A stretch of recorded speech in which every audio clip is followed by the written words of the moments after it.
आज इस मंच से एक ऐसा विषय जो चर्चा में है और राष्ट्र के लिए एक विशेष महत्व रखता है, हमारी संसदीय प्रणाली के लिए और भारत के संवैधानिक प्रजातंत्र के लिए, उस विषय पे भारतीय राष्ट्रीय कांग्रेस की जो सोच है और प्रतिक्रिया वो आपके समक्ष और आपके माध्यम से देश के सामने रखने के चाहते हैं। हम कुछ साल पहले कोविड महामारी के दौरान भारत सरकार का एक बड़ा फैसला था और लॉकडाउन के दौरान जब देश में त्राही त्राही हो रही थी तो एक भव्य इमारत भारत की संसद की बनाने का निर्णय किया गया, जो संपन्न हो गया है। 962 करोड़, तकरीबन 900 करोड़ के आसपास जो पैसा है उसमें लगा है। हाँ, कोई 900 करोड़ उस पे रुपया लगा भारत का। हिडन कॉस्ट होती हैं जिसको तो सरकारी जानती है। पहली बात तो औचित्य की बात है, आवश्यकता की बात है कि क्या ये न्यायोचित था ये करना भी। कारण ये है कि जब ये फैसला हुआ, जो भव्य इमारत जो जिसमें भारत की संसद,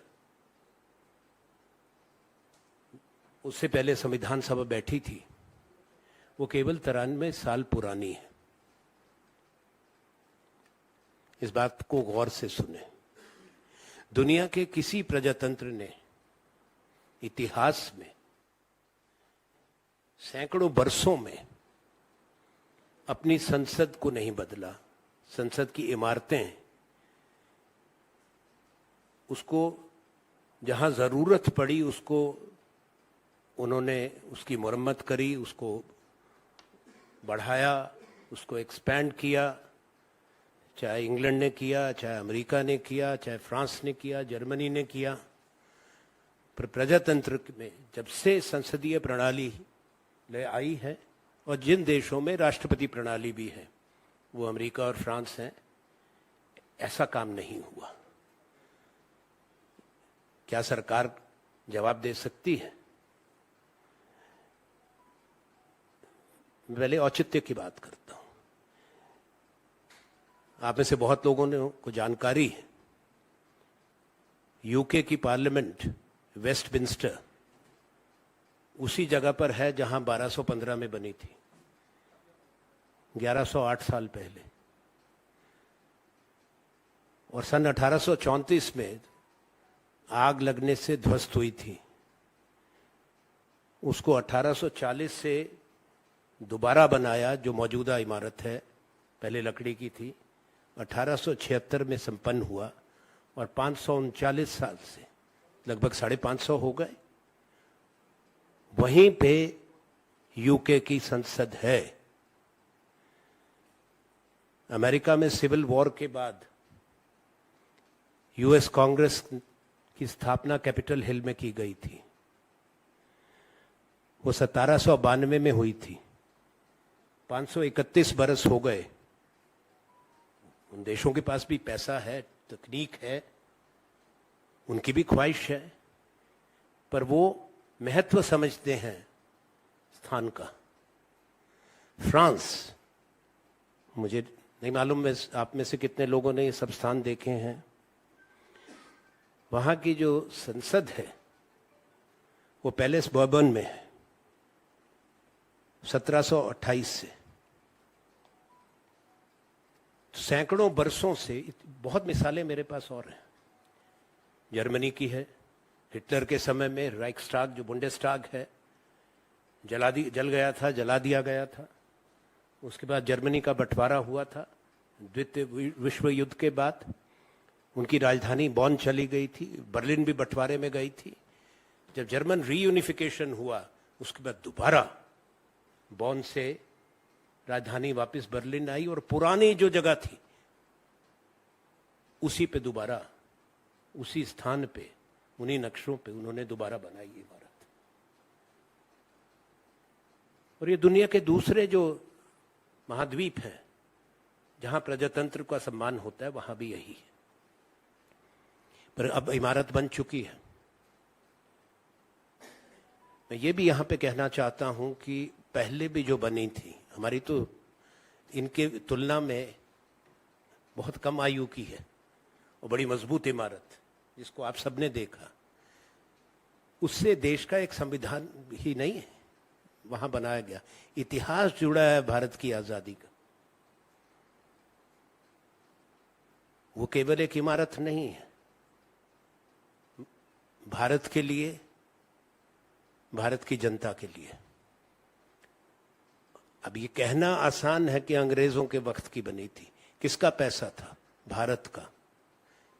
कहां के कारीगर थे? हिंदुस्तान के। कहां के मजदूर थे? हिंदुस्तान के। ये पत्थर जो रेड सैंडस्टोन है कहां का था? हिंदुस्तान का। दिल्ली से 40 किलोमीटर दूर पे जो अरावली के पहाड़ है वहां से ये पत्थर था।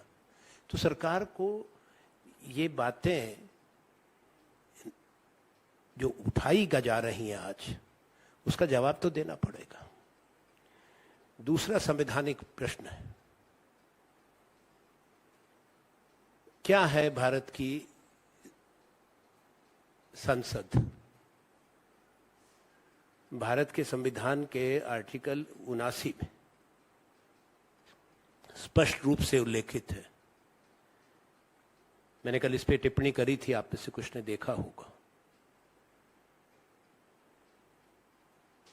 संसद भारत की, पार्लियामेंट, वो कौन बनाते हैं? राष्ट्रपति, काउंसिल ऑफ स्टेट्स राज्यसभा और लोकसभा, बस 3। भारत के महामहिम राष्ट्रपति, क्योंकि हमारा एक जो संविधान है और जो उसकी स्वरूप है, तो उसमें राज्यों का एक अपना अधिकार है। तो पहला सदन संसद का राज्यसभा है, इसमें राज्यों के चुने हुए प्रतिनिधि बैठते हैं भारतीय गणतंत्र के, और दूसरा लोकसभा है। केवल भारत के राष्ट्रपति को यह अधिकार है कि संसद के सत्र को बुलाया जाए। वो आर्टिकल 85 में स्पष्ट रूप से उल्लेखित है।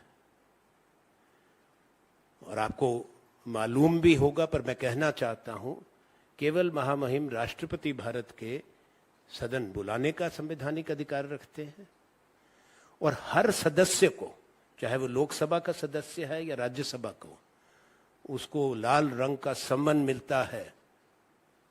सम्मन घोषणा नहीं होती, नोटिफिकेशन नहीं होती। हर मेंबर को, हर सदस्य को निजी रूप से राष्ट्रपति का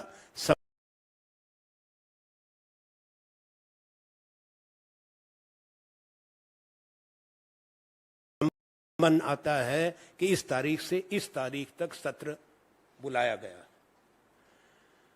और केवल राष्ट्रपति को अधिकार है सत्र खत्म होने पे उसको प्रोरोग करने का, किसी और को नहीं। ना वो लोकसभा के अध्यक्ष करते हैं, वो एडजर्न करते हैं। राज्यसभा के चेयरमैन एडजर्न करते हैं। प्रोरोग करना, उसकी नोटिफिकेशन होती है गजट की, राष्ट्रपति। लोकसभा को भंग करना, चुनाव बुलाना, वो अधिकार केवल राष्ट्रपति का। तो ये संवैधानिक रूप में उचित नहीं है कि राष्ट्रपति को इतने बड़े फैसले से बाहर रखा जाए। दुर्भाग्य की बात है कि पूर्व राष्ट्रपति रामनाथ कोविंद जी को वो सब अवसर नहीं मिला। सम्मान मिलना चाहिए। अब वो नींव पत्थर रखा गया, उसमें नहीं बुलाए, हालांकि रखना उनको चाहिए था। अब उद्घाटन हो रहा है, उसमें भी नहीं। तो एक सैद्धांतिक बात है। हमारा मत है कि संविधान का सम्मान नहीं हो रहा और ये न्यायोचित नहीं है। माननीय प्रधानमंत्री जी को, राष्ट्रपति जी को आग्रह करके सम्मान से बुलाना चाहिए। ये बात भी अच्छी नहीं, संदेश अच्छा नहीं कि पहली बार कोविंद जी थे, कांग्रेस अध्यक्ष ने आज इस पे अपना कुछ बयान दिया है, और अब एक हमारी अनुसूचित जाति की ट्राइबल राष्ट्रपति हैं महामहिम, उनको भी दूर रखा जाए। ये क्या संदेश है इसमें? But I have said it's a serious matter and we are sharing our position as Indian National Congress. This has been a matter which has been agitating the minds of many people who have been associated with the institution of Indian Parliament, who understand and respect the Constitution of the Republic of India, and who also feel that it's not constitutionally correct to take major decision about the Parliament of India, excluding the head of the Parliament, the President of India, from the decision making, from the foundation stone laying, now for the inauguration.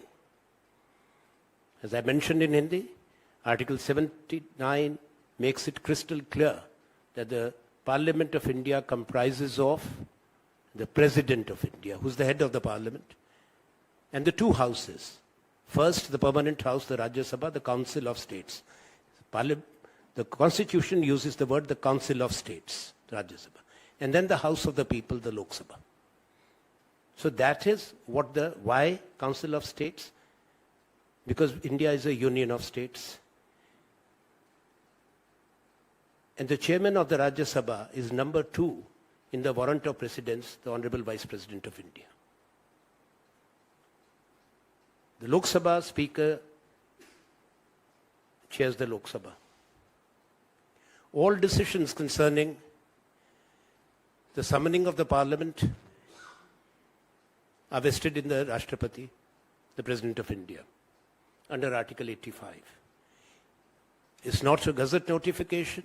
Yes, that is there for every session of Parliament. But from the first time since 1952, each member of Parliament gets an individual summon by name from the Rashtrapati, from the President, to attend the Parliament session. Once the session concludes, the constitutional power and authority to declare the session closed or prorogued vests in the President of India.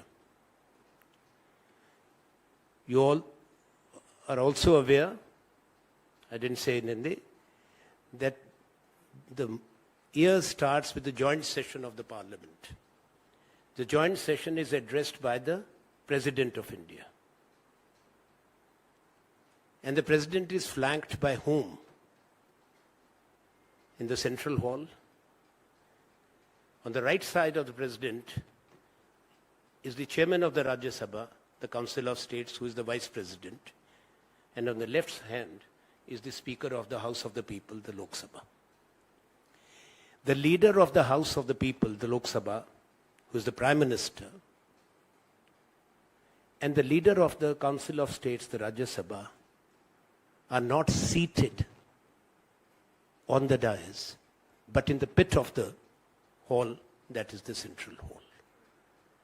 So that should be very clear as to what the Parliament is. The Honorable Prime Minister is the leader of the Lok Sabha. He has every right to be there, respectfully so, for any major event. That's a requirement. But the constitutional scheme of things is very clear. Parliament does not comprise of one house. And that's why the framers of the Constitution have put in place this scheme, which should never be violated, should have never been. I have given the examples, one or two colleagues came later, that no democracy in the world has ever done this. Our Parliament, the present structure, when the decision was taken to spend this huge amount during the COVID pandemic, that, as I have said, the jury is still out whether there is any justification Is the population have increased? Other countries' population has also increased. But for hundreds and hundreds of years, other democracies have respected the institution. As I mentioned, that the British Parliament, same place, the Westminster, has been there since the year 1215, for more than 1100 years, 1108 to be precise. Destroyed in fire, as I mentioned, in 1834, rebuilt. It took them 36 years to have this grand, majestic Westminster, which we all see. And for 549 years, that's where the British Parliament is. Is it anybody's case that their population has decreased and not increased? America, after the Civil War, the US Congress is on the Capitol Hill since 1792. France, Palais Bourbon, the parliament is there since 1728. We'd like to hear from the government what was wrong with what India had. Made by the people of India, Indian money. History is history. Indian material, Indian sandstone. It was not that it was not the largesse or generosity of the colonial rulers. Who built it? It was ours. Why then this was done? But more important than that is the constitutional position which I have given in detail. It's also unfortunate that we had a Dalit president in Ramnath Kovindji, who should have also been given that honor. He is the head of parliament. And now we have a tribal president, that too a tribal woman president, a respected president, Draupadi Murmuji.